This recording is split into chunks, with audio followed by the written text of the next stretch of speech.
The 37 verses on the practice of a Bodhisattva.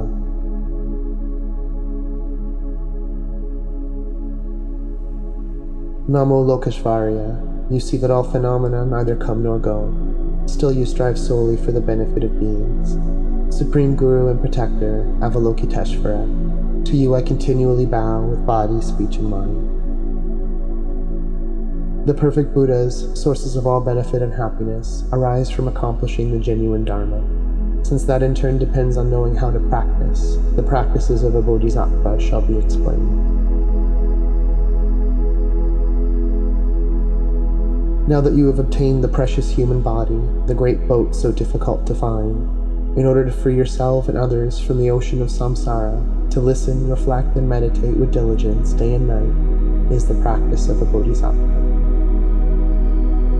Passion towards friends churns like water, hatred towards enemies burns like fire. Through dark ignorance one forgets what to adopt and what to reject. To abandon one's homeland is the practice of a Bodhisattva. Giving up negative places, mental afflictions gradually decrease. With no distractions, virtuous activities naturally increase. When mind becomes clear, certainty in the Dharma is born. To rely on solitude is the practice of a Bodhisattva. Old friends and relatives will separate. Possessions gained with exertion will be left behind. Consciousness, the guest, will leave the guest house of the body. To let go of this life is the practice of a Bodhisattva.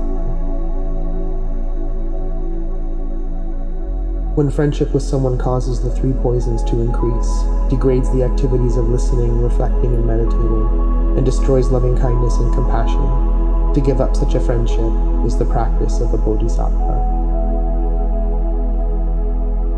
When in reliance on someone your defects wane and your positive qualities grow like the waxing moon, to cherish such a spiritual friend more than your own body is the practice of a Bodhisattva.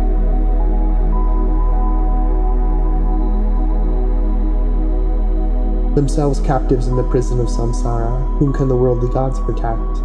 Therefore, to seek refuge in those who do not deceive, the three jewels, is the practice of a Bodhisattva.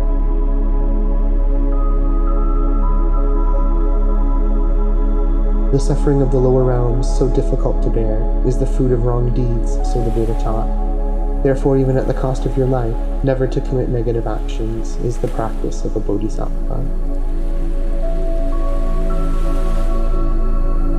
Like dew on a blade of grass, happiness in the three realms evaporates in an instant. To strive for the supreme state of liberation that never changes is the practice of the Bodhisattva.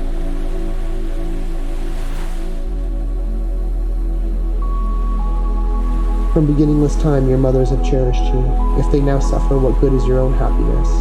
Therefore, in order to liberate limitless sentient beings, giving rise to bodhicitta is the practice of a Bodhisattva. All suffering comes from yearning for your own happiness. The perfect Buddhas are born from the intention to benefit others. Therefore, to truly exchange your own happiness for the suffering of others is the practice of a Bodhisattva. Even if someone driven by desire steals all your wealth or incites someone else to steal it, to dedicate to this person your body, possessions, and all your virtue of the three times is the practice of a Bodhisattva. If someone cuts off your head, even when you have not done the slightest thing wrong, through the power of compassion, to take his misdeeds upon yourself is the practice of a Bodhisattva.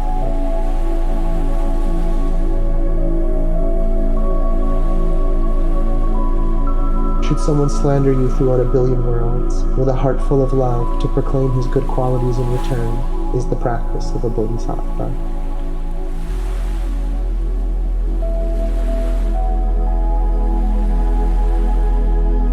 If in the middle of a crowd of people, someone reveals your hidden faults and abuses you for them, to see him as a spiritual friend and bow with respect is the practice of a Bodhisattva.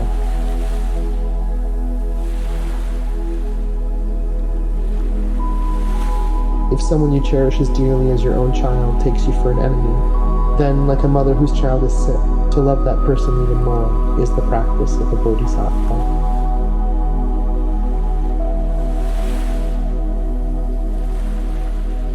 Even when someone who is your equal or inferior, driven by spite, seeks to defame you, to place him on the crown of your head with the same respect you would accord your guru, is the practice of a bodhisattva.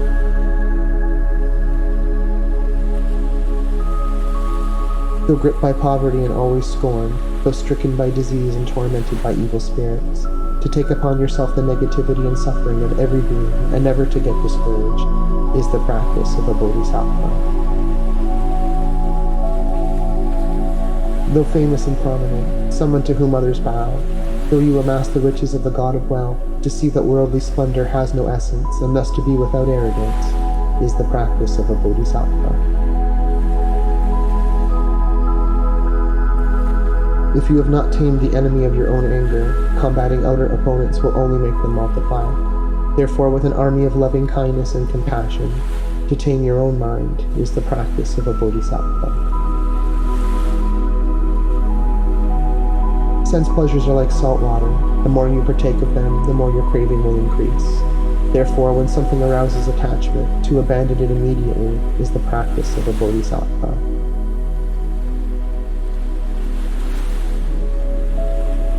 All appearances are your own mind. Mind itself primordially transcends all mental fabrications. Knowing this is the precise nature of reality, to remain free from dualistic conceptions is the practice of a bodhisattva. When you encounter objects that please your mind, know they are like rainbows in the summer season. Though they seem beautiful, to see they are not real and to give up attachment to them is the practice of a bodhisattva.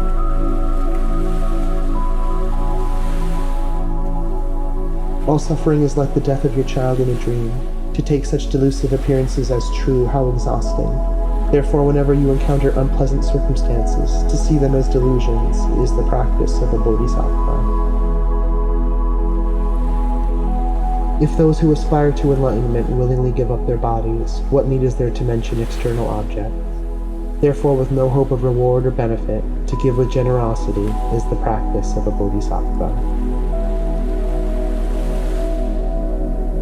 If lack of discipline prevents you from benefiting yourself, then your wish to benefit others is just a joke. Therefore, to guard discipline, with no longing for worldly existence, is the practice of a bodhisattva. For a bodhisattva who seeks a wealth of virtue, every harm is like a precious treasure. Therefore, without getting irritated by anything at all, to cultivate patience is the practice of a bodhisattva.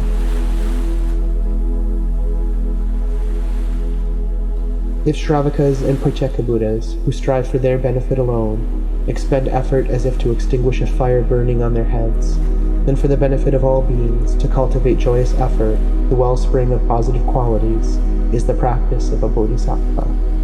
Vipassana, perfectly endowed with shamatha, completely conquers all afflictions. To cultivate meditative stability that transcends the four formless states is the practice of a bodhisattva.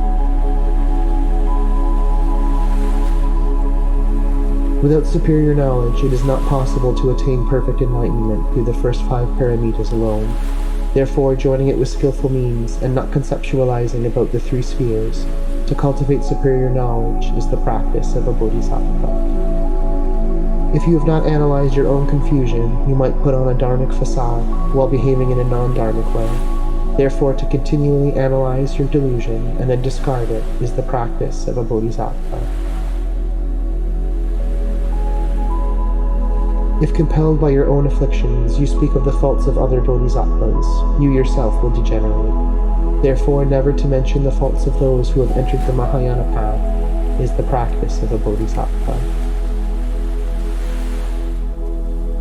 Desire for gain and honor leads to arguments, and activities of listening, reflecting, and meditating decline. Therefore, to relinquish attachment to the households of friends, relatives, and sponsors is the practice of a bodhisattva. Harsh words disturb the minds of others and compromise a bodhisattva's right conduct. Therefore, to give up harsh speech is the practice of a bodhisattva.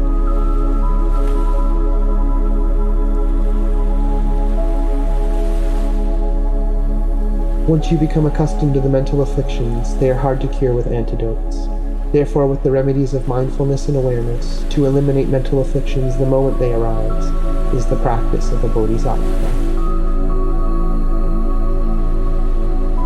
In brief, wherever you are and whatever you do, always examine the state of your mind. Cultivating mindfulness and awareness continuously to benefit others is the practice of a Bodhisattva.